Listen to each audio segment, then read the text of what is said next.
ሰበር ዜና በኤርትራ ያልተጠበቀ አስቸኳይ አዋጅ እንደታወጀ አሁን ተሰምቷል።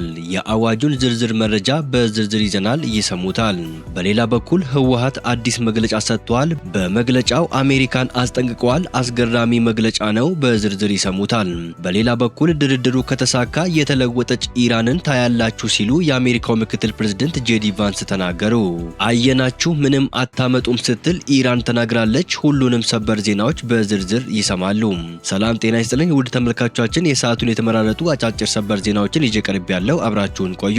በቀጣይ ፈጣንና እውነተኛ ሰበር መረጃዎችን በፍጥነት ለመከታተል ቻናሉን ሰብስክራይብ በማድረግ የደወል ምልክቷን በመጫን አሁኑኑ ቤተሰብ ይሁኑ። ይህን ቪዲዮ ላይክ በማድረግ ቤተሰብነታችሁን አጠናክሩ። እስከ ቪዲዮ መጨረሻ አብራችሁን ቆዩ።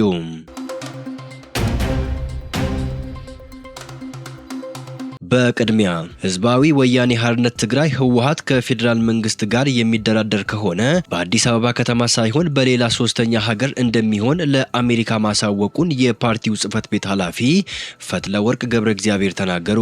የአሜሪካ መንግስት ቪዛ መከልከል ይቅርና ሌላ ቢያደርግም የትግራይ ህዝብ ህልውናን ለማረጋገጥ ህወሓት እስከ መጨረሻ እንደሚታገል ኃላፊዋ ገልጸዋል። ሞንጆሪኖ በሚለው የቅጽል ስማቸው ይበልጡኑ የሚታወቁት ፈትለወርቅ ይህንን የገለጹት ትላንት ማክሰኞ ሰኔ 23 2018 ዓመተ ምህረት በመቀለ ከተማ በሚገኘው የህወሓት ጽህፈት ቤት ከጋዜጠኞች ለቀረቡላቸው ጥያቄዎች በሰጡት ምላሽ ነው።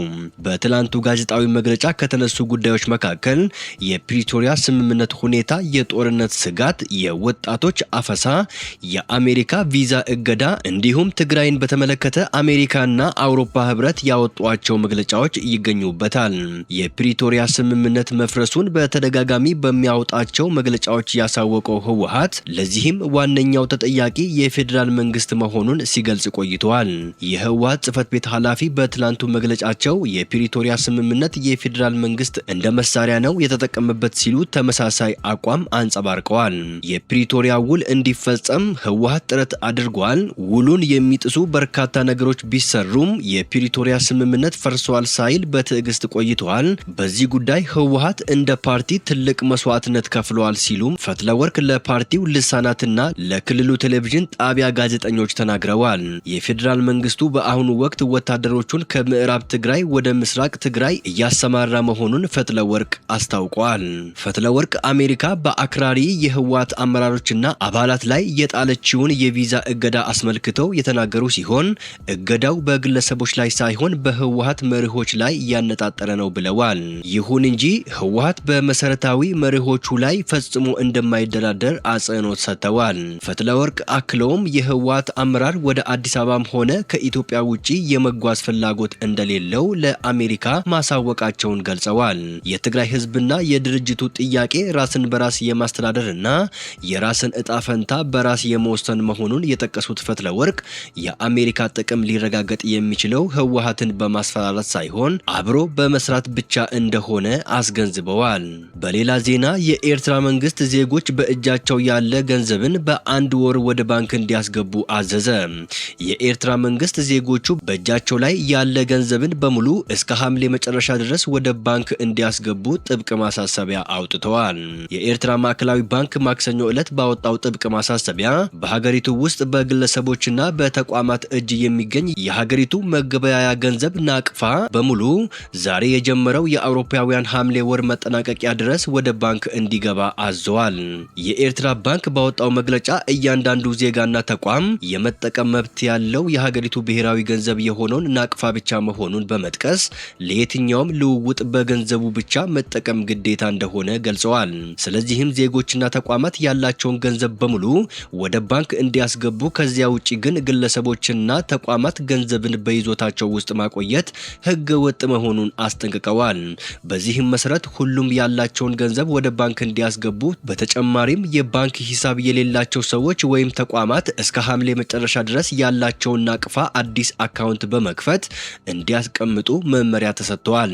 ነገር ግን ይህንን መመሪያ በማያከብሩና ገንዘባቸውን በተሰጠው የጊዜ ገደብ ውስጥ ወደ ባንክ በማያስገቡ ግለሰቦችና ተቋማት ላይ ጥብቅ ህጋዊ እርምጃ እንደሚወሰድ ማዕከላዊ ባንኩ አስጠንቅቀዋል። በተቀመጠው የጊዜ ገደብ የወጣውን መመሪያ ተግባራዊ በማያደርጉት ላይ ይወሰዳል የተባለው ህጋዊ እርምጃ ምን እንደሆነ የተገለጸ ነገር የለም። ይህ አዲስ መመሪያ የኤርትራ መንግስት በውጭ ምንዛሬ ተመን በገንዘብ ዝውውርና በፍጆታ እቃዎች ላይ ለአስርታት ሲያካሄድ ከቆየው ጥብቅ ቁጥጥር ጋር የሚዛመድ ነው። ከ10 ዓመታት በፊት የኤርትራ መንግስት አዲስ የመገበያያ ገንዘብ አሳትሞ ባሰራጨበት ጊዜ በለውጡ ሂደት በህዝቡ እጅ የነበረውን ጥሬ ገንዘብ በሙሉ ወደ ባንክ እንዲገባ አድርጎ ነበር። በወቅቱ የኤርትራ መንግስት የገንዘብ ለውጡን ያደረገው ህገወጥ የገንዘብ ዝውውርን ለመቆጣጠርና የሀገሪቱን ምጣኔ ሀብት ለማረጋጋት ነው ሲል ምክንያት ሰጥቶ ነበር። በገንዘብ ለውጡ ሂደት ወደ ባንክ የገባውን ገንዘብ መቆጣጠር የቻለው መንግስት ከዚያ ጊዜ ጀምሮ ማንኛውም የኤርትራ ዜጋ በሚያንቀሳቅሰው ገንዘብ ላይ ጥብቅ ገደብ ለመጣል ችለዋል። በዚህም መሰረት በኤርትራ ውስጥ በሚገኝ ባንክ ገንዘብ ያላቸው ሰዎች ከባንክ ሂሳባቸው በአንድ ወር ውስጥ ማውጣት የሚችሉት 5000 ናቅፋ ብቻ እንዲሆን ተገድበዋል። የምጣኔ ሀብት ባለሙያዎች እንደሚሉት ይህ በዜጎች የገንዘብ እንቅስቃሴ ላይ የተጣለው የመጠን ገደብ በህዝቡ የንግድ ልውውጦችና የዕለት ተዕለት ህይወት ላይ ከፍተኛ ተጽዕኖ በማሳደር የኢኮኖሚ እንቅስቃሴን እያጓተተ ነው። ይህ ከባንኮች በሚወጣው የገንዘብ መጠን ላይ የተጣለው ገደብ በህዝቡ የዕለት ተዕለት ህይወት ውስጥ በብዙ ገጽታዎች ላይ ተጽዕኖ አሳድረዋል። ከፍተኛ መጠን ያለው ገንዘብ ለሚያስፈልጋቸው ግዢዎችና ለሌሎች ወጪዎች ገንዘብ የሚፈልጉ ኤርትራውያን በወጣው ጥብቅ ገደብ ምክንያት ለበርካታ ወራት ገንዘብ ከባንክ በማውጣት ለማጠራቀም ይገደዳሉ።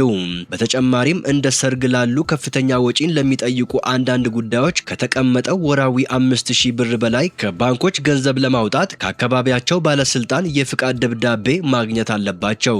አሁን በሀገሪቱ ብሔራዊ ባንክ የወጣው ዜጎች በእጃቸው የሚገኝ ገንዘብን ወደ ባንክ እንዲያስገቡ የሚያዘው ማስጠንቀቂያ የወጣው ባለፉት ዓመታት በሰዎች እጅ ላይ የተጠራቀመውን ናቅፋ ወደ መንግስታዊ የገንዘብ መዋቅር ለመመለስ መንግስት በሀገሪቱ ምጣኔ ሀብትና የገንዘብ ዝውውር ላይ ቁጥጥሩን ለማጠናከር ያለመ እንደሆነ ይታመናል።